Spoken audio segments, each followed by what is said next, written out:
নির্বাচনকালীন তত্ত্বাবধায়ক সরকার ব্যবস্থা ফেরাতে আপিলের উপর অষ্টম দিনের শুনানি নিয়ে আরও জানাতে হাইকোর্ট চত্বর থেকে যোগ দিয়েছেন সহকর্মী জাহিদুল বাশার। শুরুতেই জানতে চাই যে শুনানি এখনো চলছে কিনা, আর অ্যাটর্নি জেনারেল আর কি বললেন। তত্ত্বাবধায়ক সরকার যদি ফেরেও ব্যবস্থা, সেটি কি এই নির্বাচনে কার্যকর হবে কি?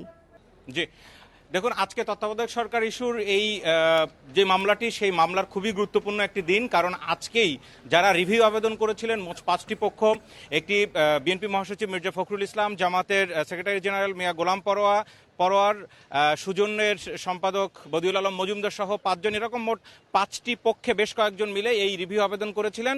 মূল প্রশ্নটি বা মূল বক্তব্যটি হচ্ছে তত্ত্বাবধায়ক সরকার ব্যবস্থা আবারও বাংলাদেশে ফিরিয়ে আনতে চান নির্বাচনকালীন সরকার হিসেবে।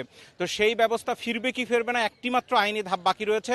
যেহেতু এর আগে অ্যাপিলেট ডিভিশন দিয়ে রায় দিয়ে সরাসরি ত্রয়োদশ সংশোধনী বাতিল করে দেওয়া হয়েছিল, যার কারণে তত্ত্বাবধায়ক সরকার ব্যবস্থা বাতিল হয়ে গিয়েছিল আওয়ামী লীগের সরকারের সময় 2011 সালে।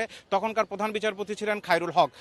আজকে সেই আবেদনকারী যারা ছিলেন, মোট 5টি পক্ষ, তাদের বিএনপির পক্ষে ব্যারিস্টার রুহুল কুদ্দুস কাজলের বক্তব্যের মধ্য দিয়ে মূল আবেদনকারীদের বক্তব্য শেষ হয়ে যায় সকালবেলার দিকে। এরপরে 12টার দিকে রাষ্ট্রপক্ষ এখানে বক্তব্য দিতে, তাদের মতামত দিতে ওঠে, এবং রাষ্ট্রপক্ষের বক্তব্য কিন্তু একই।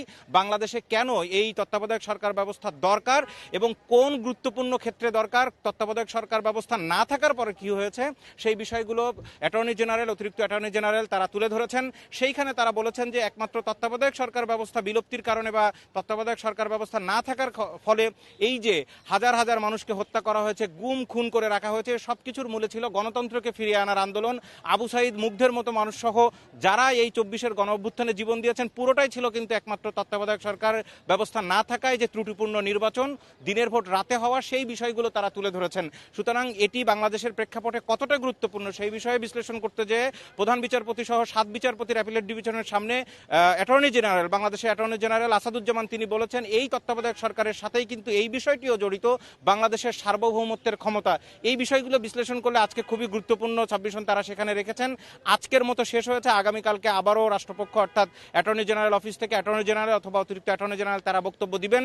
এবং যেই প্রশ্নটি আপনি করেছিলেন যে যদি তত্ত্বাবধায়ক সরকার ব্যবস্থা ফেরেও, সেক্ষেত্রে এই নির্বাচনে ফিরবে কিনা, দেখুন, এর আগে যেই 5 রিভিউ আবেদনকারী তারা সবাই আইনজীবীরা বলেছেন যে এই নির্বাচনে সেটি ফিরবে না। কিন্তু অতিরিক্ত আজকে অ্যাটর্নি জেনারেল সেই বক্তব্য দেননি। আরেকটি গুরুত্বপূর্ণ বিষয়, আজকে যখন এই নিয়ে অ্যাটর্নি জেনারেল অফিসে অ্যাটর্নি জেনারেল নিজে ব্রিফিং করছিলেন, তখন আমি তাকে প্রশ্ন করেছিলাম যে যেহেতু এই মুহূর্তে খুবই আলোচনায় আছে বিষয়টি, দেখুন, বিএনপি যেই আসনগুলোতে নমিনেশন দিয়েছে এখন পর্যন্ত ঝিনাইদহ 1 আসন, শৈলকুপার আসন, অ্যাটর্নি জেনারেল যিনি নিজে সেখান থেকে ইলেকশন করতে চেয়েছেন, এর মধ্যে নির্বাচনী কার্যক্রমও তিনি চালিয়েছেন, কিন্তু সেই আসনের কোনো প্রার্থী ঘোষণা করা হয়নি। এ নিয়ে অনেক বক্তব্য উঠেছে যে তিনি আসলে নির্বাচন করবেন কিনা বা নমিনেশন পাচ্ছেন কিনা। এই প্রশ্ন করার পরে তিনি বলেছেন যে আমি নির্বাচন করব, অর্থাৎ তিনি কনফার্ম যে তিনি নমিনেশন পাচ্ছেন এবং তিনি নির্বাচন করবেন, তবে অ্যাটর্নি জেনারেলের পদ ছেড়ে দিয়ে তারপরে নির্বাচনে যাবেন। সামগ্রিক বিশ্লেষণে যেটি মনে হচ্ছে, যেহেতু অ্যাটর্নি জেনারেল পদে আছেন, সেই কারণে এই মুহূর্তে বিএনপির ওই আসনটি ঘোষণা করা হয়নি।